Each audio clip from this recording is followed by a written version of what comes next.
പ്രഭാഷകൻ 2:5 സ്വർണം അഗ്നിയിൽ ശുദ്ധി ചെയ്യപ്പെടുന്നു, സഹനത്തിൻ്റെ ചൂളയിൽ കർത്താവിന് സ്വീകാര്യരായ മനുഷ്യരും. സ്വർണത്തിൻ്റെ ശുദ്ധി തെളിയുന്നത് അത് ചൂടിലാണ്, അത് അഗ്നിയിലാണ് ശോധന ചെയ്യപ്പെടുന്നത്.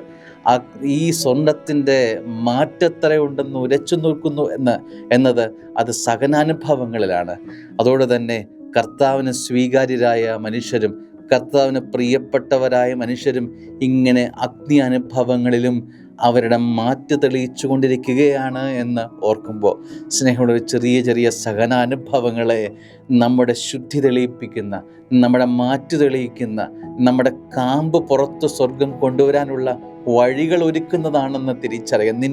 നിന്റെ പവർ, നിന്റെ ശുദ്ധി, നിന്റെ നന്മ വെളിപ്പെടുത്താനുള്ള വഴികളാണ് ഈ ശോധനയുടെ മണിക്കൂറുകൾ എന്ന് തിരിച്ചറിയാം.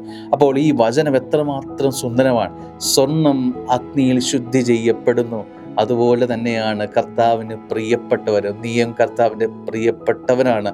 സഹനവേള നിൻ്റെ ജീവിതത്തിൽ സ്വന്തമാണെങ്കിൽ, സഹനാനുഭവങ്ങൾ ഒന്നൊന്നായി ജീവിതത്തിലുണ്ടെങ്കിൽ നീയും അവൻ്റെ പ്രിയപ്പെട്ട ഗണത്തിൽ എണ്ണപ്പെട്ടിരിക്കുന്നു എന്നത് ഒരു ബലപ്പെടുത്ത അനുഭവമാക്കി മാറ്റാം. ആവേശം സ്വർഗത്തോട് ചേർന്ന് നിൽക്കാൻ ഒരു ആവേശത്തിൻ്റെ അനുഭവമാക്കി മാറ്റാം. ദൈവം അനുഗ്രഹിക്കട്ടെ.